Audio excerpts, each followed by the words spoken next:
Hello, everybody. Welcome to a new episode of the Dissenter. I'm your host, as always, Ricardo Lopes, and today I'm joined by Dr. Shaun Nichols. He's professor in the Sage School of Philosophy at Cornell University. He works in philosophy of cognitive science. Most of his research concerns the psychological foundations of philosophical thought.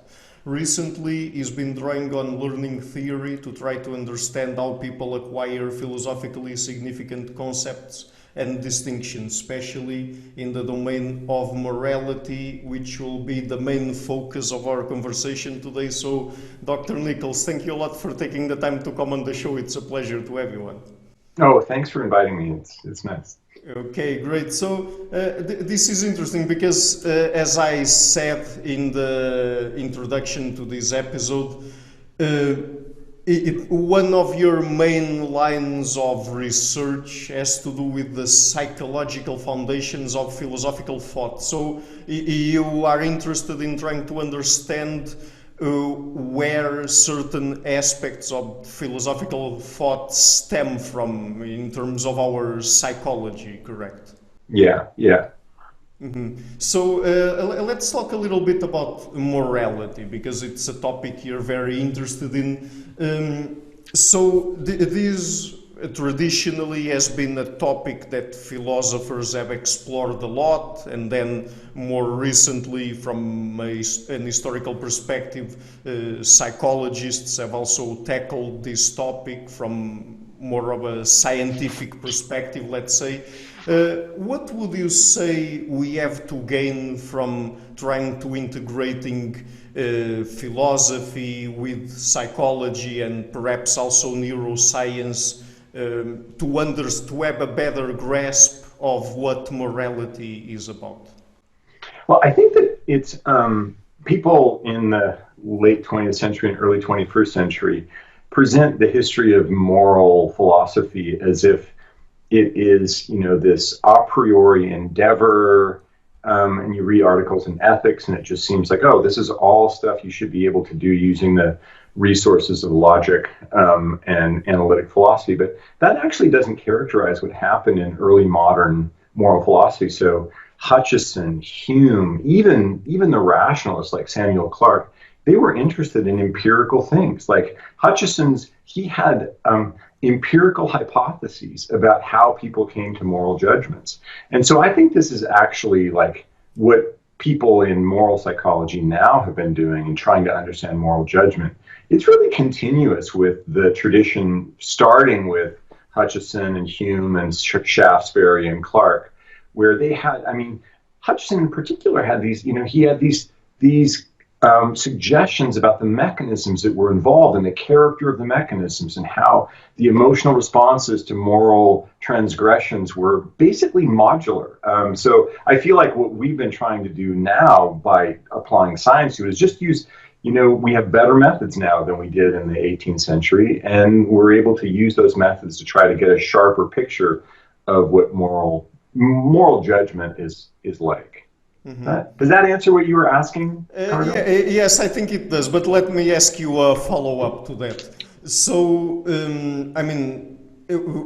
by applying a scientific perspective here from disciplines like psychology, neuroscience, and so on, as I said, we are also better able to answer philosophical questions that have been going around or that people have been thinking a lot about from the very inception of philosophy, right? Like, for example, where does moral thought comes from, where does moral judgment come from, and things like that. So, there are questions that until very recently, historically speaking, people have been tackling them from an armchair perspective, probably, but now we have also empirical data to answer them, right? Yeah. I think that's right. It's been, I think things have, I don't think we've made a ton of progress in the science of moral judgment. I think we've had some a rocky start in a way. The work I initially did was really motivated by the role of emotions in moral judgment, and I still think that a lot of that work stands. But the role of emotions in moral judgment now seems like it's not. It doesn't explain as much as we might have hoped, I think. And so the early wave of at least philosophy, the intersection of philosophy and psychology.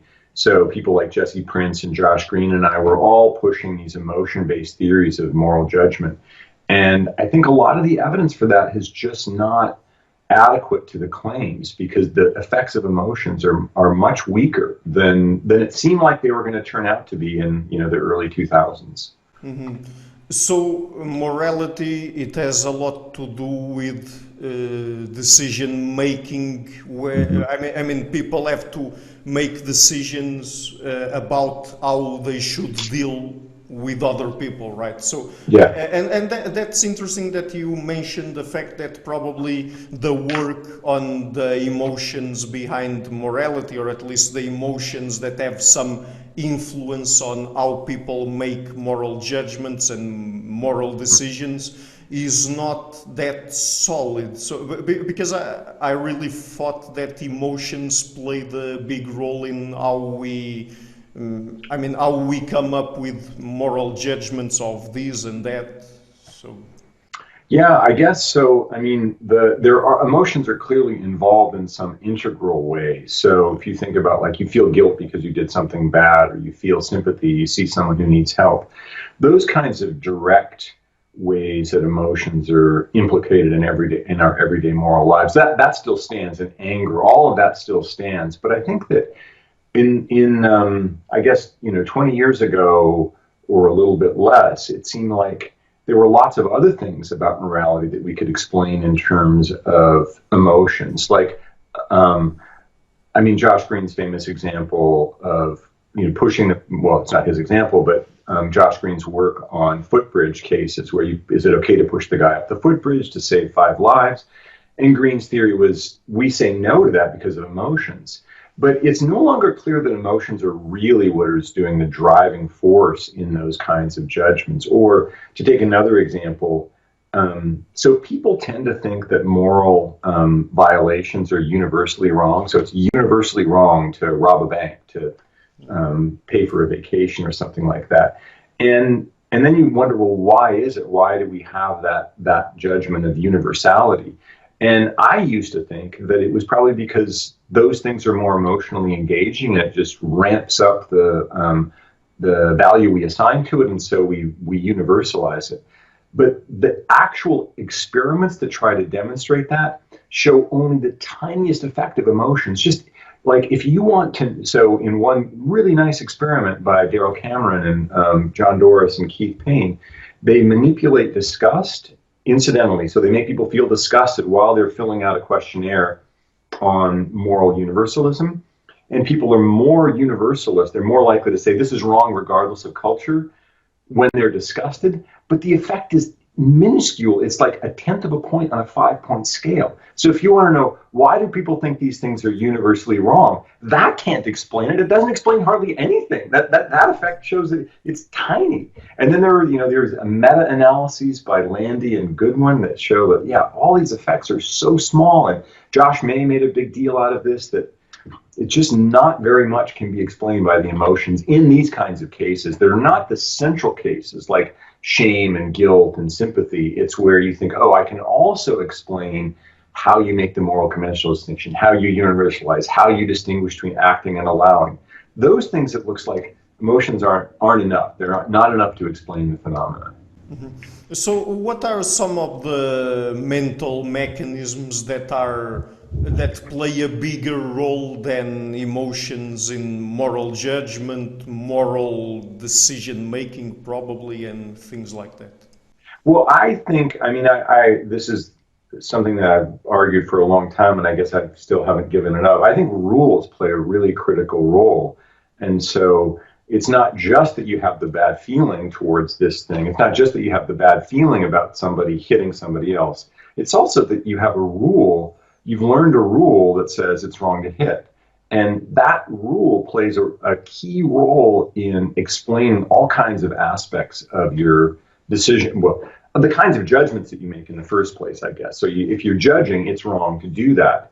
It's not just that you have a bad feeling, it's also that you know that it violates some symbolically characterized violation, some symbolically characterized rule.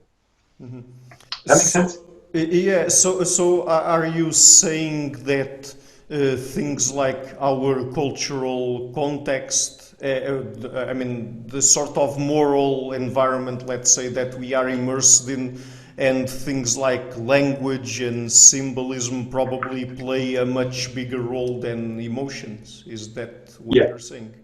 Well, at least they play a role in explaining things like the specificity of our judgment. So, for instance, one big push about the emotions is to say things like incest cause it's an emotional topic, and so it's the emotions that are making us say that it's wrong.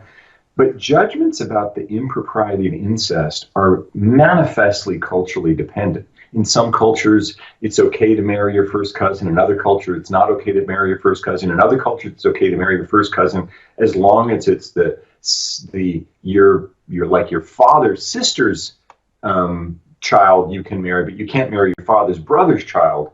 And those kinds of things, like, there's no way that's like our emotions are sensitized to that before we come to these rules. We learn the rules, and so I make the judgment, and I make my mating decisions based on these kinds of rules in my culture that are clearly culture bound. They're culturally determined, and so there are all of these kinds of specific judgments we make in morality and in social life generally that can't be accommodated without appealing to rules, because rules are the only thing that have the relevant level of specificity. Or take something like, you think about what kinds of things is it okay to eat?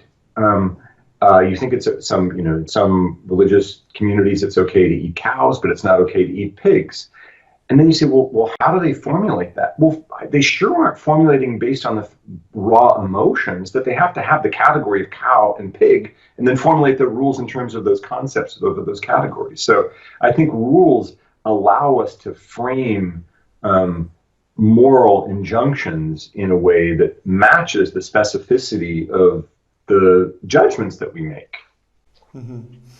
Okay, so and about the folk psychology of morality, because there's this term that people use a lot in psychology nowadays, and I guess that even more specifically probably in disciplines like evolutionary psychology.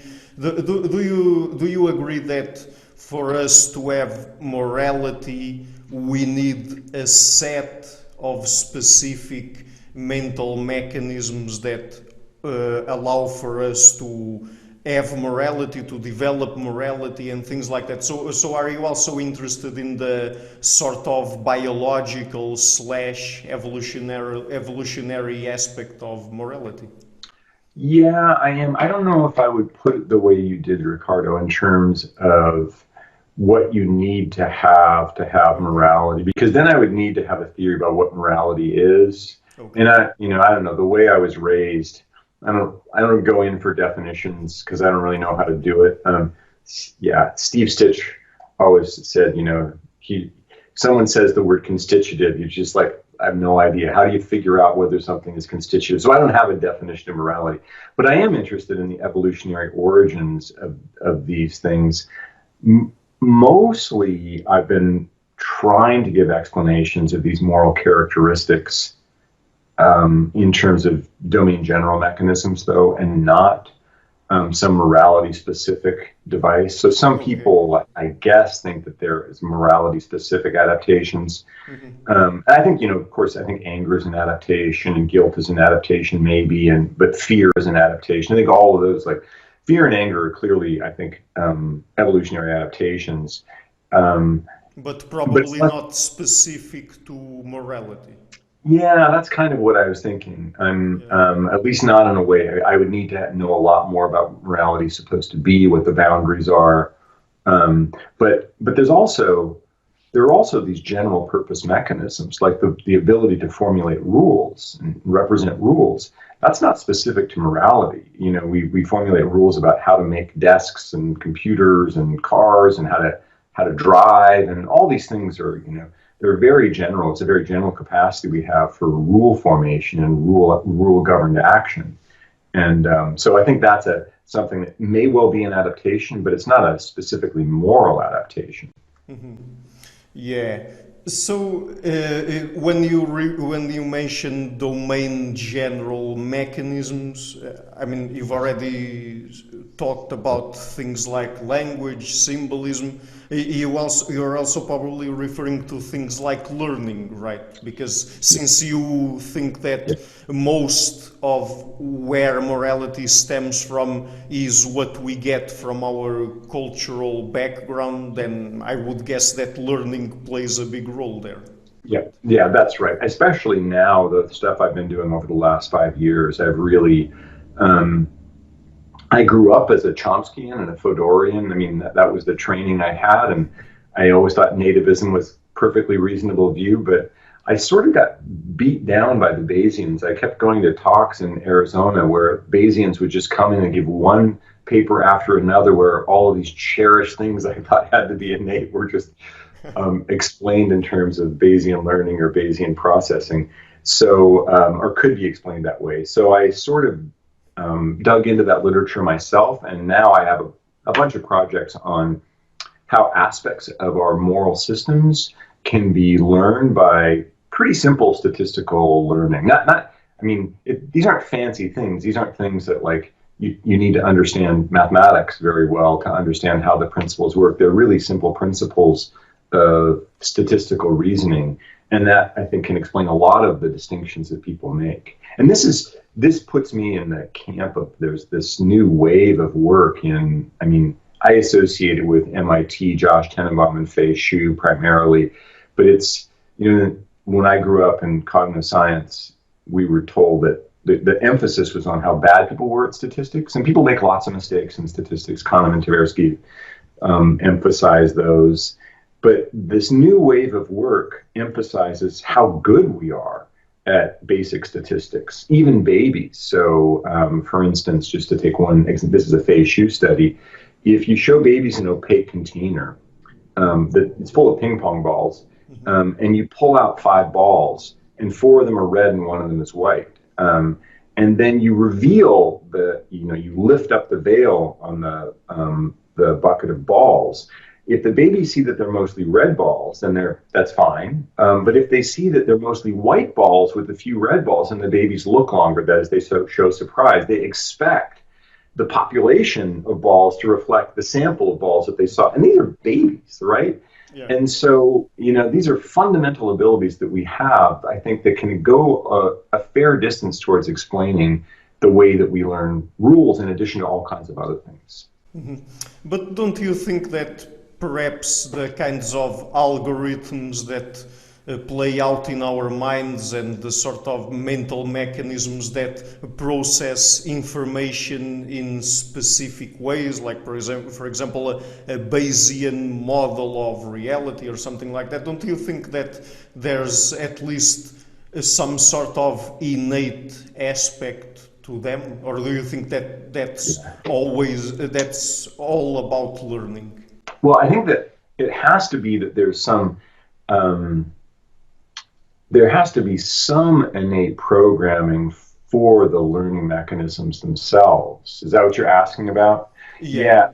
I mean, this is true. I mean, I feel like sometimes nativists are really uncharitable. Chomsky at one point says, this is not in a paper of his, but it was in a talk or something. He said that to say that language isn't innate is to say that there's no difference between my granddaughter, a rabbit, and a rock. And I was like, oh yeah, Locke, the arch empiricist, definitely thought people were like rocks. He definitely he was constantly surprised by the fact that rocks weren't learning very much. No, of course, Locke knew that you needed some kind of device in order to acquire new knowledge. So he had empiricist learning mechanisms. So, I mean, Chomsky was being, I think, he was being flip in saying that, but But the empiricists have always been, and Fodor was sensitive to this, but the empiricists have always been very happy to appeal to domain general learning mechanisms. It was just the domain specific mechanisms that they resisted. So they would say we should be able to explain grammar in terms of general patterns of hypothesis testing. We don't need a specific device for learning language because we can do it with our general device. And so, but the general device for learning, at least it seems like, yeah, that's probably innate. So yeah. So it's interesting that you focus a lot on learning processes and the cultural context we live in and things like that, because it seems to me, at least, and please correct me if I'm wrong, that recently moral psychology has been focusing more and more on innate aspects of the human mind and on evolutionary / biological origins of them and things like that. I mean, the work by Jonathan Haidt, for example, comes to mind in this case. But since you're focused mostly or more on those kind of learning processes, do you think that the work by people like, for example, Piaget and others like him could be in some way, let's say, revived or something like that? Because it seems nowadays that people kind of tend to dismiss it a lot. Yeah, I mean, I think that a lot of the resistance to Piaget is the rigid stage theoretic theory that he had. But I do think that, again, this is like I've changed on this, but I think that a lot of the most interesting developmental patterns really are.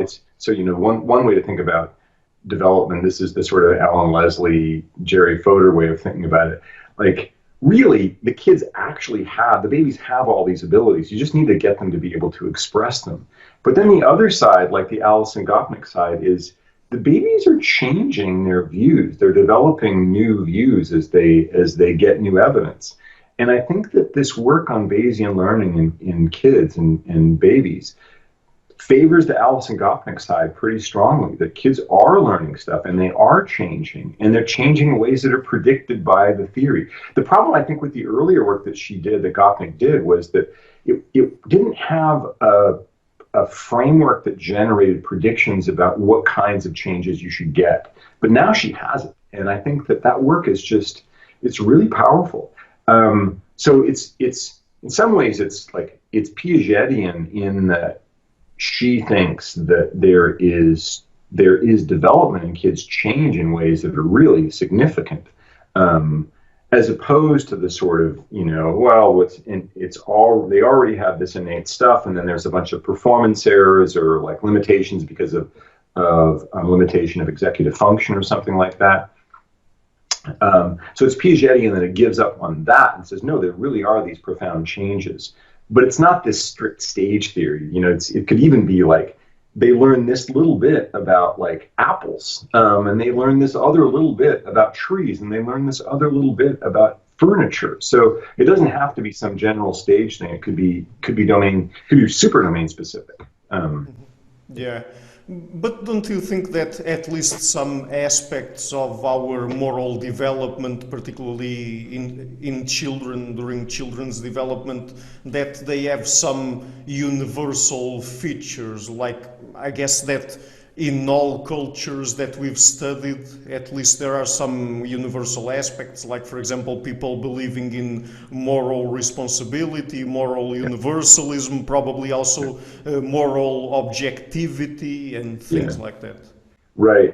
Yeah, and I think that those are good questions, and I think that there are different explanations for different phenomena. So I think for something like in all cultures, we will find, I think, and people haven't really done these studies, but we'll find that people find it aversive to see others suffering. Like that, I think, is just going to be a human universal. And that's innate, I think.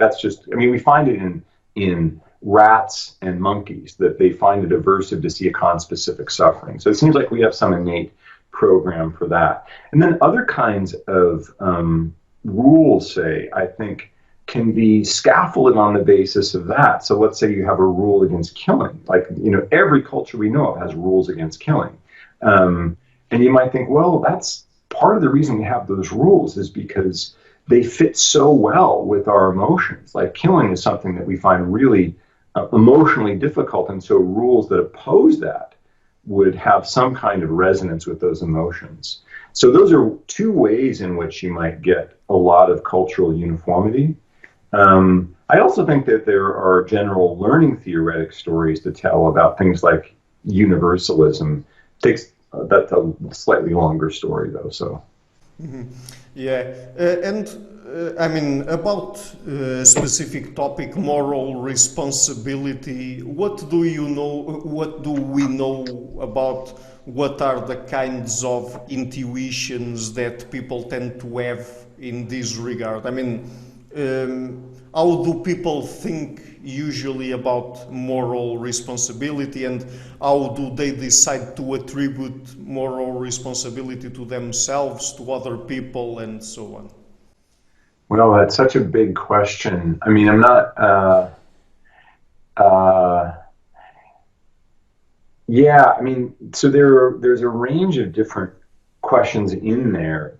So one is about free will and determinism. Another is about something like moral luck. Do we hold Sure. people responsible when they accidentally cause bad things? And I think that there are probably different answers for those two different questions. And then there's just the relationship between causal attribution and holding people morally responsible.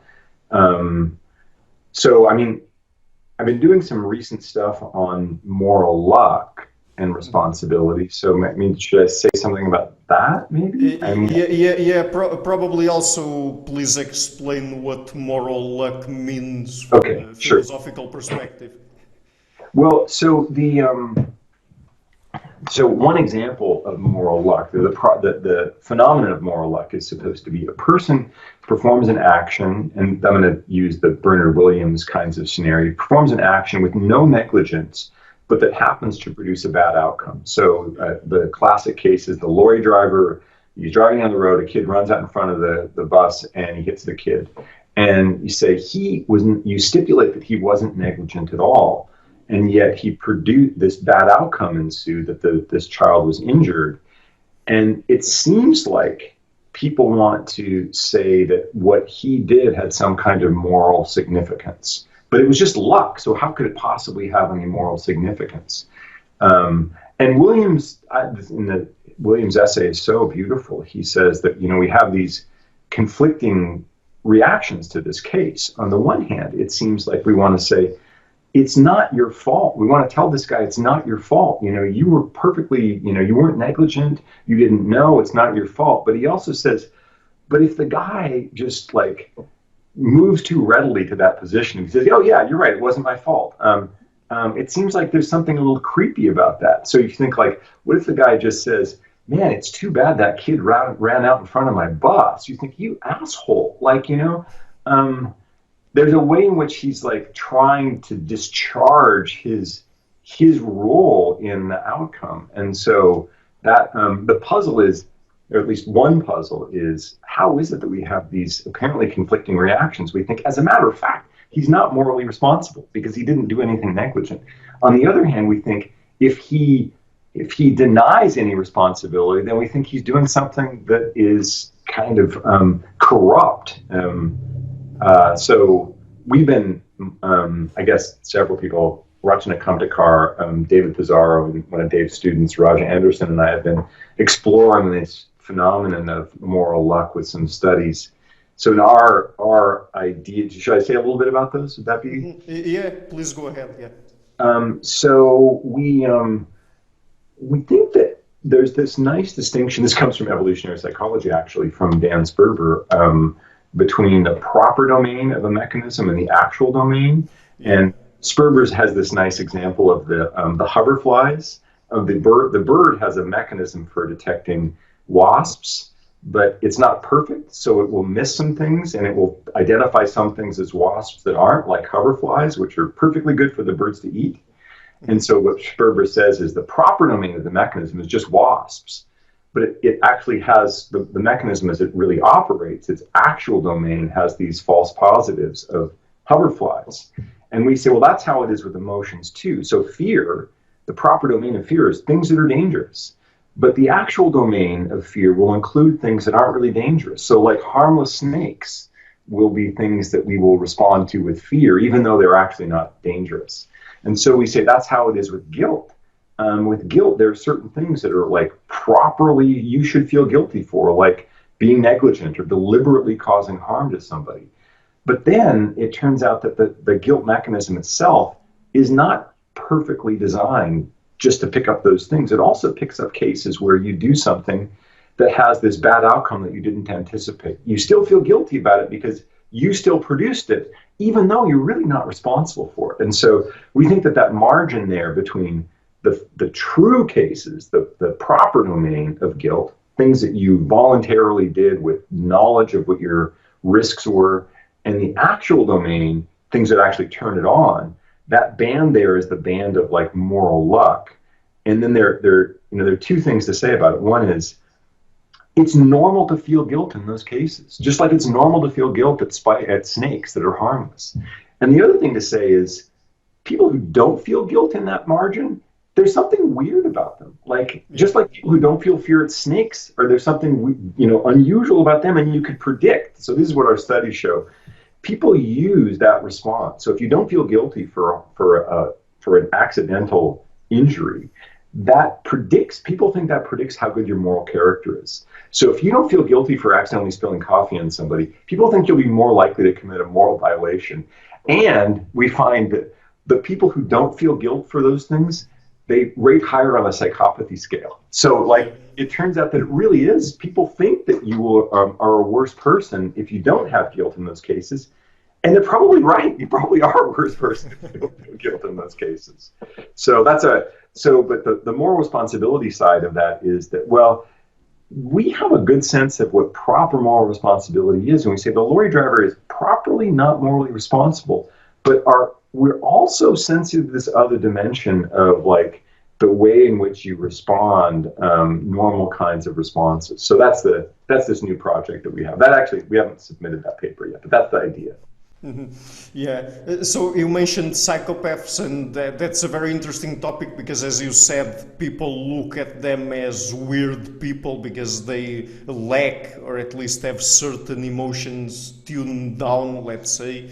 Right. And there's one topic that can go associated with psychopaths, that is the one of moral rationalism. I mean, there's also this aspect of our minds that sometimes we tend to dissociate completely from emotions, but that's not really the case. I mean, the case of rationality as one mechanism that we also have. So what would you have to say about that topic, about how we look at psychopaths, and then the topic of moral rationalism, what it means? And yeah, I think that was the first paper I ever wrote in moral philosophy. I wrote a paper about psychopaths and rationalism, and that there are two kinds of questions here, and I think what you were asking, Ricardo, was about both of them. One is how do we conceptualize psychopaths? How do we think of what psychopaths' attitude is about the world? Because if you think that in moral philosophy, or in meta-ethics, some people think that to understand that something is morally wrong is automatically to be motivated not to do it. Mm-hmm. And that would mean that when we think about psychopaths, if they're not motivated by moral considerations, that means that they don't understand moral considerations. So I ran this hokey little study the first thing I ever did in experimental philosophy, where I just asked people about psychopaths, and I said, do you think that the details of it, but the question was, do you think that they know the difference between right and wrong and they just don't care, or do you think that they don't know the difference because they don't seem to care?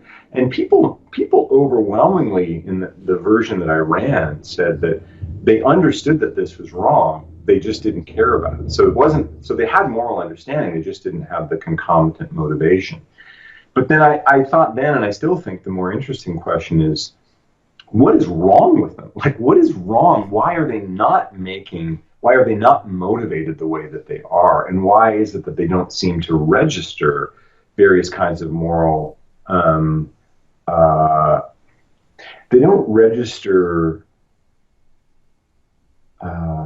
a characteristic morality the same way others do. There's some dispute about this now, but there's one line of research that suggests that psychopaths are more likely to think that moral considerations are dependent on authority. So in one study by James Blair, he had kids who had psychopathic tendencies were more likely to say if the teacher didn't have a rule against hitting, it would be okay to hit. Whereas like the other kids that he interviewed didn't have that view at all. And it's well known that young children, kids with Down syndrome, kids with autism, all will say it's wrong to hit even if the teacher doesn't have a rule. So then the question is, what is it about psychopaths that explains why they're less likely to register that difference or that feature of morality that it doesn't depend on authority?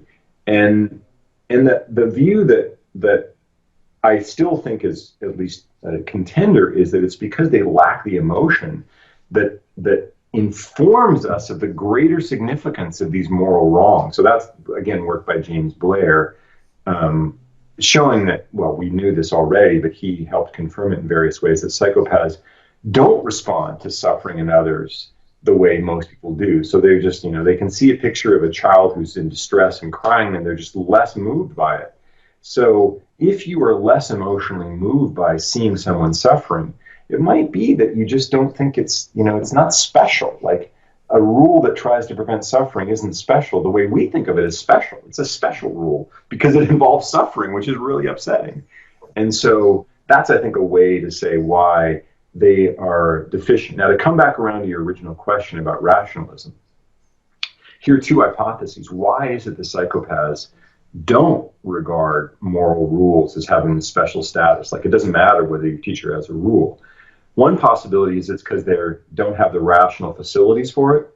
The other possibility is it's because they don't have the emotional grounding for it. And I've argued that it's the second one that's at play, because they don't have any rational deficits that would explain why they would make that first mistake. Why would they make that mistake? They don't have rational deficits that make them worse than kids with autism or Down syndrome or other criminals who've murdered people or other juvenile delinquents.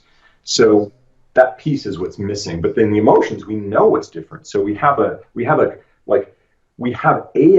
explanation on the emotion side, but no explanation on the rationality side. Mm-hmm. Yeah. So I mean, there are many interesting questions that revolve around psychopathy and morality. So I guess that at a certain point there you mentioned the fact that they tend to attribute morality to authoritative figures. Do you think in any way that it could be possible that they do that in order for it to be easier for them to just say, oh, it's just someone that decided these rules by themselves, and so they don't have any sort of particularly important status or some sort of independent status or some sort of realism to them, let's say, and so basically I can do whatever it pleases me and I don't have to be held morally responsible for it? I don't know. I don't know of anyone who's developed that. That's an interesting hypothesis, because what you're suggesting is kind of a top-down theory. So most of the theories are more like bottom-up theories, where you say things like, there's something that they're not registering in the environment or in themselves that the rest of us register and generates this appreciation of the difference between morality and convention. So we appreciate that the moral things aren't just like rules made up by your teacher. And they don't do that. And most of the explanations, like the one I gave, is there's something missing that they're not picking up on, and that's why they're not making the distinction. The other way to go that you're suggesting is they're surveying the social world, and they're saying, there's no like philosophical basis for this distinction, and so I might as well treat it as if it's all conventional. And what's funny is I quote. There's this quote from Ted Bundy that I have where he says, like, it's wrong to jaywalk and rob people's houses and not pay your parking tickets and hit people. Like, he just mushes them all together and treats them all as, just these arbitrary conventions. And that does seem like he's trying to get away with, like he's trying to pull one over on us so that he won't get held responsible. In that case, he was on death row when he said that.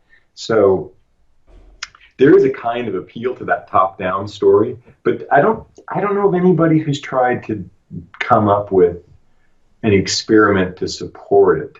The Blair stuff where he's getting these effects on, I guess they're like 12 to 14-year-old boys, and so they're probably not doing a lot of philosophy. I mean, a lot of like reflective thought, and yet they're still showing this difference. The other thing that we know is just that there's a scale for psychopathy called the self-report psychopathy scale, I think. And that you can just give to the normal population. You can give it in your classroom and you'll get a distribution. And people on the low end of that, one of the measures on the low end is just how willing you are to be mean to people. So it's just a bare measure, like and so there is just like less concern about morality in that the scale is measuring how much do you care about morality. And then the other side, people are like super like anti-psychopathic. They care so much about morality. They're like, they'd never be mean to anybody. I could be a little mean personally. Yeah, and that's interesting, this last thing that you mentioned, because I've already spoke on the channel with people like Alan Fisk. He has a very interesting book titled Virtuous Violence, and even though we tend to associate psychopaths with violence and with moral irresponsibility, let's say, and not caring about what they do to others and things like that, don't you agree that there's at least a good point that Fisk and others make when they say that, and they present evidence for that people also use morality to justify violent and pernicious and those kinds of acts? Yeah, I mean, I don't know that work of Fisk's. I know other work of his that I admire a lot. But yeah, I mean, it's clear that you can do that. I mean, it doesn't even have to be conscious or strategic. I mean, you might do it strategically, but you might also just, you might do it in a way that's self-deceptive and use morality. So I think that that's clearly right. Yeah, I mean, those are reaching levels of decision-making sophistication that are really hard to suss out, I think. So, but yeah. Mm-hmm. So let me just ask you about one last topic. So we've been talking mostly about how people develop morality, where it comes from, where they get their moral norms from, let's say, and also the psychological foundations of all of that.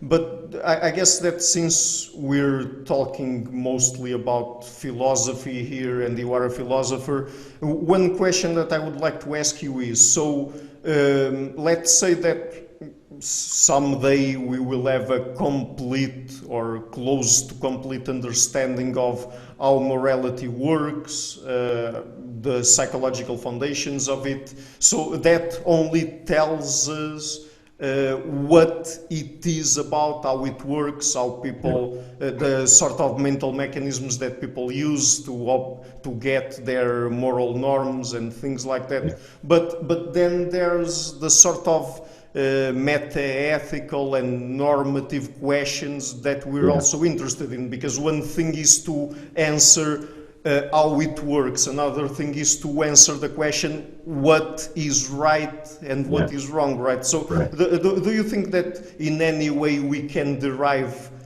the second from the first? I don't think we can derive it. I mean, I think there are two avenues. So the one that I used to pursue is you might use evidence from psychology as a way to undercut certain kinds of moral attitudes that we have. So Josh Green does this with deontology, and I don't think that I don't buy that particular line, but that I don't buy Josh's particular debunking argument, but the strategy of argument there, I think, is a perfectly good argument where you say the reason you believe this thing is a bad reason, and therefore, whether it's true or not, it's not justified. And I think that the canonical example here is Freud on religion. That Freud says, and he doesn't have any evidence for this, but he says you believe in religion, you believe in God because of wishful thinking. That's a bad reason to believe. So even if God exists, you don't believe in God for a good reason. You're not justified. And I think that strategy works for this kind of research. Yeah. The other thing I think that can be done is, so a lot of what I've been doing lately is trying to defend the learning that children do, how they learn rules. I think they learn rules in a way that is epistemically appropriate. But then you can ask also, are those good rules? And that's not quite the same as saying, what's the moral truth out there forever and ever? It's just like, are those the kinds of rules that we want? And I think that there's ways to make progress on that. And it's a question that even like consequentialists care about, like Sidgwick cares about, Peter Singer cares about what kinds of rules are good for people like us. And that's something that's a tractable question. You can say, well, given the features of our minds and our environments and our emotions, what kinds of rules will help us to secure the ends that we all agree on? So let's say we all agree that we want there to be less litter in our communities.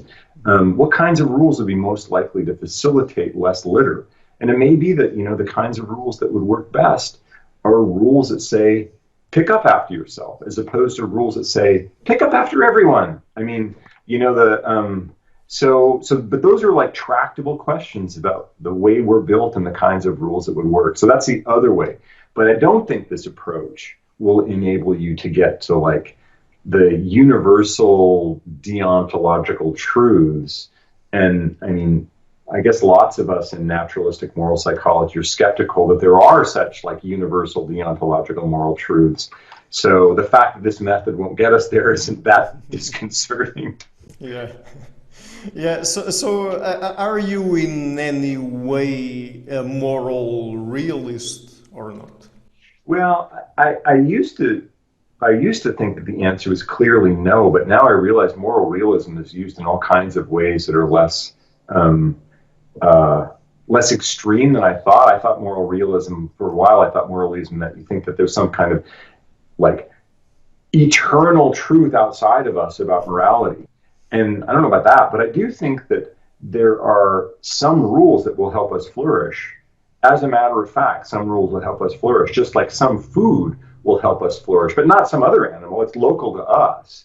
But if some rules help us flourish, and they really help us flourish, then if that makes me a moral realist to say that there might be such rules, then I guess I'm a moral realist. But I don't think that buys very much. I don't think it's like it's not a very interesting kind of realism. It's just like, yeah, this stuff works. Just like, fruit is good. I don't know. It's like. But what would flourishing or human flourishing mean in that particular case? I was just thinking, I wasn't thinking of anything loaded there. I was just thinking that it will make us lead lives that we find satisfying. Like that could be a minimal condition. But you could say, well, part of morality, part of what it is, like part of what we want rather in a moral world is to lead satisfying lives. And then we can ask, are there some things that make our lives more satisfying? Are there some rules and like social rules that we could have that would make our lives more satisfying? And it might be that there is just some fact about how certain rules will help us lead more satisfying lives given the kinds of creatures we are. So that's the most realism I would be willing to, I guess, go for at this point. Yeah, so just going back to my first question from this section, and probably this will be my last one. So do you think that if human flourishing means that we are sort of in a positive relation, or we have our, let's say, our interests, our psychological interests aligned with what goes on in our society and the way we organize our society and how we deal with other people and so on and so forth, that basically we feel sort of good about ourselves and things go well in society, that by knowing what are the kinds of things that innately or by some sort of learning mechanism lead us to feel good from a moral perspective, that's one place where we could, at least to some extent, derive what is right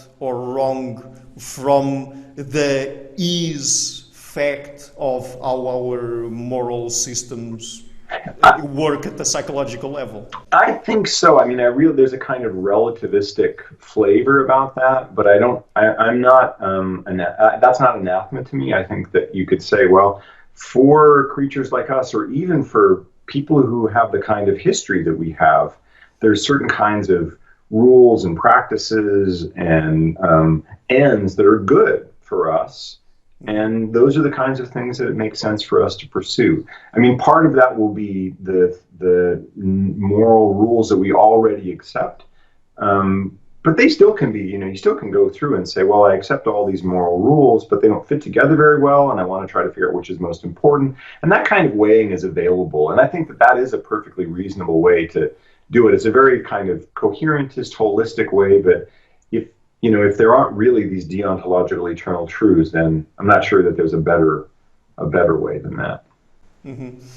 Okay, so Dr. Nichols, let's end the conversation here. Just before we go, would you like to tell people what are some of the best places on the internet for them to find your work? Oh, that's nice. I guess I have a website that I set up recently, and it's a Google Sites website because Cornell doesn't provide any resources for your own websites. Sorry, Cornell, for dissing you. But yeah, so it's a Google Sites website, and I link most of my papers up there now. Mm-hmm. So people just have to search Shaun Nichols. Shaun Nichols, yeah, and that one that comes up with the Google Sites, yeah.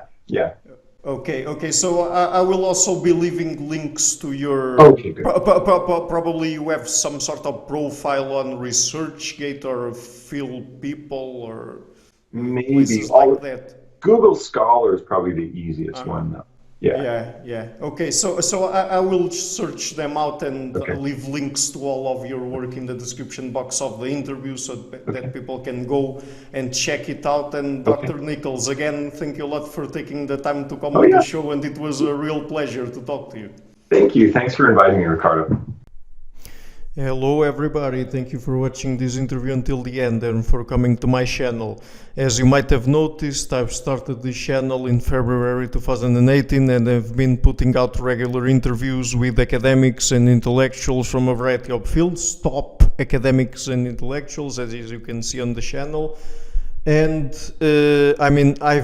I've been having an ongoing fundraising campaign, and you can also support me regularly via PayPal or Patreon. All of the links are in the description box of the interview, and also if you want to give me a one-time or several times big donations, all of the links you can find there.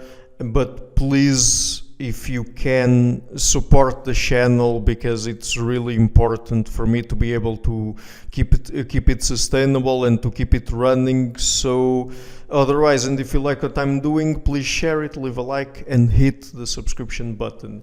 I would also like to give a huge thank you to my patrons and supporters, the main ones: Karen Litska, Anne Blanchett, Paroga Larsen, Lau Guerrero, Francis Ford, Hans Fredrik Sunda, Janne Henninen, Ricardo Vladimiro, Craig Healy, Adam Kessel, Olaf Alex, Jonathan Wiesel, David Diaz, Anian Kata, Jacob Klinkby, Matthew Whittingbird, Arno Wolf, Tim Hollesy, Enric Alenius, John Connors, Paulina Barron, Philip Force Connolly, Jerry Mueller, Herbert Gintis, Rutger Vos, Bo Weingard, Rebecca Newberger Goldstein, Dan Demetrio, Robert Windiger, Rui Inácio, Arthur Coe, Zoop, Marco Neves, Max Bailby, Colin Holbrook, Susan Pinker, Thomas Trumbull, Bernardo Seixas, Simon Columbus, Jorge Espinha, Phil Kavanagh, Corey Clark, Mark Blythe, Roberto Inguanzo, Mikkel Stormir, Eric Neumann, Samuel Andreev, Tiago Nunes, Bernard Hugney, Alexander Dunbauer, Omari Hickson, Felicia Stevens, Fergal Kussen e Evan Bodranco, Hal Herzog, Nuno Machado, Don Ross, my producers, Isar Weber, Rosie, Jim Frank, Lucas Stafiniak, Dr. Ian Gilligan, Sergio Codreanu, Luis Caetano, and Matthew Lavender, and my executive producer, Michel Rugieski. Thank you for all.